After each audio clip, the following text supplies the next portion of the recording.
Katika kona ya mbali ya China, kuna ukuta wa mwamba ambao unapingana na sheria za asili. This is not just a mountain, it's a living mystery. Wanakijiji wa jamii ya Shui wamekuwa wakishuhudia hii kwa karne nyingi. Mlima huu unaoitwa Chandaya, kila baada ya miaka 30 unatoa mawe ya duara kama mayai. Wanasayansi wanasema hii ni tukio la kawaida linalojulikana kama phenomenon. But locals wanasema hii ni blessing. Kwa watu wa hapa, haya si mawe ya kawaida, ni ishara ya uzazi, bahati na utajiri. Kila familia inataka kuwa na yai au jiwe moja nyumbani. Inaaminika ikikuwepo, familia itapata mafanikio. Kila jiwe lina hadithi, kila familia ina matumaini.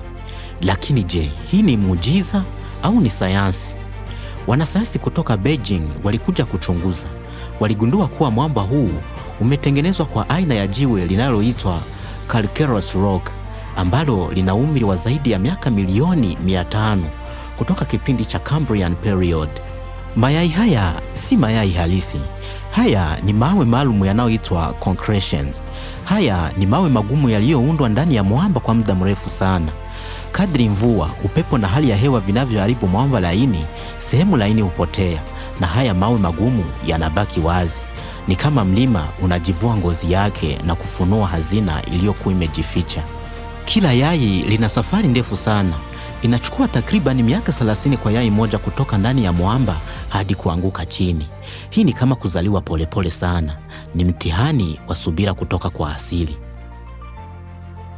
Hadi leo wanasayansi bado wanajiuliza, kwa nini sehemu hii pekee ina mayai mengi kiasi hiki?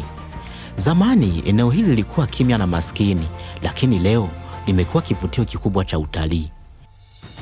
Watu kutoka duniani kote wanakuja kuona mlima unaotaga mayai. Serikali ya China imeweka sheria kali kulinda eneo hili ili kuzuia watu kuiba mawe haya. Kutoka siri ya kijiji hadi kuwa ajabu ya dunia. Asili ina njia nyingi za kutushangaza, iwe ni sayansi au miujiza.